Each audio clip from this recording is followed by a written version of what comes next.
What happens when one of Hollywood's most beloved actors walks into what he thinks is a friendly interview, only to find himself trapped in a verbal ambush that would make his Twilight co-stars cringe?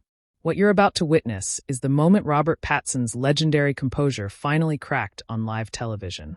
And trust me, you've never seen anything quite like this before. Make sure to subscribe and drop a comment below because this story gets wilder with every single word that comes out of these two mouths. The atmosphere in the View studio that morning felt different. There was an electric tension in the air that even the seasoned production crew couldn't shake off. Robert Pattinson sat in the guest chair, his usual calm demeanor intact as he adjusted his jacket. He had come prepared to discuss his latest film project, a psychological thriller that had been generating serious Oscar buzz. What he hadn't prepared for was Joy Behar's agenda. "So, Robert," Joy began, her voice carrying that familiar tone that regular viewers knew meant trouble was brewing. "I have to ask you about something that's been bothering me for weeks now." Robert tilted his head slightly, maintaining his polite smile. "Of course, what's on your mind?" "Well," Joy continued, leaning forward in her chair with the predatory grace of someone who had cornered their prey. "I've been reading about your latest film, and I have to say, I'm concerned about the message it's sending to young people, especially young women who still see you as that vampire heartthrob." The other co-hosts exchanged glances. This wasn't part of the pre-in discussion. Whoopi Goldberg shifted uncomfortably in her seat, clearly sensing where this was headed. "I'm sorry. What message are you referring to exactly?" Robert asked, his British accent carrying just a hint of confusion mixed with growing weariness. Joy's eyes lit up with the kind of gleam that comes right before someone drops a bombshell they've been saving. The message that it's okay for men to manipulate and gaslight women, which seems to be exactly what your character does throughout the entire film. And honestly, given your past with playing a controlling vampire boyfriend, I find it deeply troubling that you keep choosing these problematic roles. The studio fell silent except for the quiet hum of cameras still rolling. Robert's jaw tightened almost imperceptibly, but his voice remained steady. "Joy, I think there might be some misunderstanding here. Have you actually seen the film?" "I've seen enough." Joy shot back, waving her hand dismissively. "I've read the reviews. I've talked to people who have seen it. And frankly, I don't need to sit through 2 hours of watching a woman get psychologically tortured to know that it's not something we should be celebrating." "But that's exactly the point of the film," Robert replied, his voice taking on a slightly sharper edge. "It's meant to expose those behaviors, not celebrate them. The character I play is clearly the antagonist. The entire narrative is built around showing how damaging that kind of manipulation can be." Joyce scoffed, and the sound echoed through the studio like a challenge being thrown down. "Oh, please, Robert. You can dress it up with all the fancy film school talk you want. But at the end of the day, you're still profiting off the exploitation of women's trauma. And the fact that you can't see that is part of the problem." The camera caught the exact moment when something shifted in Robert's expression. His polite mask didn't slip, but there was a new intensity burning behind his eyes. "Joy, I respect your right to have an opinion about films you choose not to watch, but I find it incredibly irresponsible for someone with your platform to make such sweeping judgments based on secondhand information." "Irresponsible?" Joy's voice rose an octave, and she leaned back in her chair with theatrical indignation. "I'll tell you what's irresponsible, Robert. What's irresponsible is a grown man who built his career playing a stalker vampire, now taking roles where he gets to psychologically torment women for entertainment. What's irresponsible is pretending that's somehow artistic when really it's just the same misogynistic garbage wrapped up in indie film pretension." The other co-hosts looked like they wanted to sink through the floor. Sarah Haynes opened her mouth as if to interject, but Robert was already responding. His voice still controlled, but with an unmistakable edge of steel. "That's an interesting perspective, Joy. Especially coming from someone who has spent decades making a living off of tearing down other people on national television. If we're talking about exploitation and profiting off controversy, I think your own career might be worth examining." The studio gasped. Joy's mouth fell open, but Robert wasn't finished. "You know what I find truly irresponsible? A talk show host who ambushes guests with personal attacks disguised as social commentary. You invited me here under the pretense of discussing my work, but it's clear you had no intention of having an actual conversation. You just wanted to grandstand and create a moment for your highlight reel." Joy recovered quickly, her voice dripping with condescension. "Oh, so now I'm the bad guy for asking tough questions. This is exactly what I'm talking about, Robert. The minute someone challenges you, you turn it around and make yourself the victim. It's classic manipulation. And frankly, it's proving my point perfectly. Your point. Robert laughed, but there was no humor in it. Your point seems to be that you can say whatever you want about someone's work and character without doing even the most basic research, and then when they defend themselves, you claim they're being manipulative. That's not journalism, Joy. That's just bullying with better lighting. The tension in the studio was now so thick you could cut it with a knife. Every camera was focused on the two combatants, capturing every micro-expression and verbal parry. The other co-hosts sat frozen, unsure whether to intervene or let this train wreck continue to unfold. Joy's face was flushed now, her voice rising to match her growing anger. Bullying? You want to talk about bullying? You've made millions of dollars playing characters who intimidate and control women. And now you're sitting here trying to intimidate me for calling you out on it. The only difference is I'm not some helpless character in one of your movies. I'm not going to be silenced by your pretty boy charm and your victim complex. Victim complex. Robert's composure was hanging by a thread now. Joy, you've spent the last 10 minutes attacking my character, my career choices, and my personal integrity based on a film you admit you haven't even watched. You've accused me of promoting violence against women, of being manipulative, and of exploiting trauma for profit. And when I try to correct your mischaracterizations, you accuse me of playing the victim. Do you see the irony here? The only thing I see, Joy snapped back, is a privileged actor who's upset that someone finally had the courage to call him out on his garbage. You can sit there in your expensive suit and use all the big words you want, but at the end of the day, you're just another Hollywood pretty boy who thinks he's above criticism. That last comment hit something deep, and everyone in the studio could see it. Robert's hands, which had been casually resting on the arm of his chair, slowly clenched into fists. His jaw worked silently for a moment, and when he finally spoke, his voice was dangerously quiet. Above criticism, Robert repeated, each word measured and deliberate. Joy, I've been sitting here for 15 minutes listening to you criticize everything from my career choices to my moral character. I've responded to every accusation with facts and explanations. I've tried to engage with your concerns in good faith, even though it became clear within the first minute that you had no interest in an actual discussion. So please enlighten me. How exactly am I acting like I'm above criticism? Joy waved her hand dismissively, clearly emboldened by what she perceived as Robert's growing frustration. Oh, spare me the wounded artist routine. Robert, you're sitting there acting like I'm attacking you personally when all I'm doing is pointing out that your career choices have consequences. You can't just hide behind artistic integrity when people call you out for glorifying toxic masculinity. Glorifying toxic masculinity. Robert's voice rose for the first time, and the change in volume made everyone in the studio sit up straighter. Joy, have you listened to a single word I've said? The film explicitly condemns the behavior you're accusing me of promoting. The character is the villain. He's punished. The entire story is about a woman finding the strength to escape his manipulation. But you wouldn't know that because you chose to form your opinion based on gossip and headlines, rather than actually engaging with the work you're so eager to condemn. I don't need to watch propaganda to know what it is. Joy shot back, her voice getting shriller with each exchange. And frankly, I'm tired of men like you lecturing women about what we should and shouldn't be offended by. You don't get to decide whether your work is harmful to women. We do. Men like me. Robert's voice was ice cold now, and everyone could see the storm building behind his eyes. What exactly does that mean, Joy? What kind of man am I in your expert opinion? Joy leaned forward, sensing blood in the water. You're the kind of man who thinks he can charm his way out of accountability.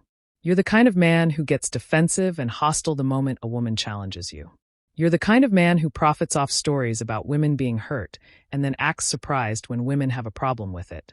The silence that followed was deafening. Robert stared at Joy for a long moment. And when he finally spoke, his voice was quiet, but carried the force of a sledgehammer. You want to know what kind of man I am, Joy? I'm the kind of man who spent 6 months working with domestic violence counselors to make sure my performance was accurate and respectful. I'm the kind of man who insisted that part of the film's profits go to organizations that help abuse survivors. I'm the kind of man who has used his platform to speak out against the very behaviors you're accusing me of promoting. But you wouldn't know any of that because you're too busy building straw men to tear down on national television. Joy's face re-eamed, but she pressed on. Oh, how convenient. Now suddenly you're a champion for women's rights. Where was all this noble activism when you were playing Edward Cullen, teaching teenage girls that stalking was romantic? That did it. Robert shot to his feet so quickly that his chair rolled backward, and the sudden movement caused a collective intake of breath throughout the studio. His hands were shaking with barely contained rage as he leaned forward, his voice cutting through the air like a blade. How dare you? The words came out as a growl, and every person in that studio could feel the fury radiating off him. How dare you sit there and reduce my entire career to some twisted narrative you've constructed in your head? I was 19 years old when I was cast in Twilight. I was a teenager taking the biggest role of my life, and I've spent the 15 years since then trying to use whatever influence that role gave me to do meaningful work. I've chosen projects specifically because they challenge harmful stereotypes and tell stories that matter. But none of that fits your narrative, does it, Joy? Joy tried to interrupt, but Robert's voice rose to overpower hers, his British accent becoming more pronounced as his anger peaked. No, you don't get to talk now. You've spent 20 minutes talking. It's my turn. The other co-hosts sat frozen, unable to look away from the verbal carnage unfolding before them. You want to lecture me about accountability? Let's talk about accountability, Joy. You've built a career on manufacturing outrage and tearing people down for sport. You've made a living off of creating controversy where none existed. And now you're sitting here trying to destroy someone's reputation based on willful ignorance and malicious assumptions. I am not trying to destroy anyone, Joy protested, but her voice lacked its earlier conviction. Really? Robert's laugh was bitter and sharp. Then what would you call this? You ambushed me with false accusations, attacked my character, dismissed my explanations without consideration, and when I tried to defend myself, you accused me of being manipulative and hostile. If this isn't character assassination, then what is it? Joy's face had gone from red to pale, but she wasn't backing down. It's called holding celebrities accountable for their choices. You're not a victim here, Robert. Accountable for what? Robert's voice was reaching a fever pitch now, and cameras captured every second of his controlled demolition of Joy's arguments. For making a film that you refuse to see, for taking roles that challenge audiences, for trying to use my platform responsibly? What exactly am I being held accountable for, Joy? Other than being successful enough to warrant your attention. You're being held accountable for perpetuating harmful narratives about women, Joy said. But even she seemed to realize how weak the argument sounded at this point. Robert slammed his hand down on the table beside his chair, the sharp crack echoing through the silent studio. What narratives, Joy? You keep saying I'm perpetuating harmful narratives, but you can't name a single one because you haven't done your homework. You're just repeating buzzwords and hoping they stick. The cameras zoomed in on both faces now, capturing Joy's growing discomfort and Robert's barely controlled fury. The other co-hosts looked like they were watching a car accident in slow motion, unable to look away, but powerless to stop it. I don't have to justify my concerns to you, Joy said, her voice defensive now rather than attacking. No, you don't. Robert agreed, his voice dropping to that dangerous quiet tone again. But you do have a responsibility to your audience to base those concerns on facts rather than fiction. You have a responsibility to the people whose careers you attack to at least understand what you're attacking. And you have a responsibility to yourself to be better than this petty, vindictive performance you've put on today. Joy's mouth opened and closed like a fish out of water, clearly struggling to find a response that wouldn't make things worse for her. But Robert wasn't finished. You know what the real tragedy is here, Joy? Robert continued, his voice now carrying a weight that made everyone in the studio lean forward. The real tragedy is that you had an opportunity today to have a meaningful conversation about representation in media, about the responsibility artists have to their audiences, about the complex relationship between entertainment and social issues. Instead, you chose to turn it into a circus act designed to humiliate your guest and generate clips for social media. Joy finally found her voice, though it came out as more of a croak. I was trying to have that conversation. You're the one who got defensive and started attacking me personally. Robert's eyes narrowed, and when he spoke, every word was precision engineered to cut deep. I got defensive. Joy, you opened this segment by accusing me of promoting violence against women. You called my work misogynistic garbage. You suggested that my career choices make me complicit in harming women. You questioned my moral character, my integrity, and my motivations, all while admitting that you haven't even bothered to see the work you're condemning. And when I tried to explain the actual content and context of my film, You dismissed every word out of my mouth as manipulation and victim playing. If that's your idea of constructive conversation, then I think we have very different definitions of dialogue. Whoopi Goldberg finally found the courage to speak up, her voice tentative. Maybe we should take a breath here. And no, Robert cut her off, his gaze never leaving Joy's face. We're not taking a breath. We're going to finish this conversation, because Joy clearly has more to say. Don't you, Joy? You've been building up to something this entire time. You didn't bring me here to talk about my film. You brought me here to make a point. So make it. Joy's face was a mask of barely controlled anger and embarrassment. Fine. You want me to make my point? Here it is. You've spent your entire career playing men who hurt women, and now you're trying to convince us that it's art. You've made millions of dollars off the fantasy of male dominance and female submission, and when someone calls you out on it, you throw a tantrum like a spoiled child. The studio was so quiet you could hear the cameras humming. Robert stood perfectly still for a moment, his face unreadable. When he finally spoke, his voice was deadly calm. There it is, the real Joy. Behar, ladies and gentlemen, when the facts don't support your narrative, you resort to personal insults. When your arguments fall apart, you attack the person instead of addressing the issues.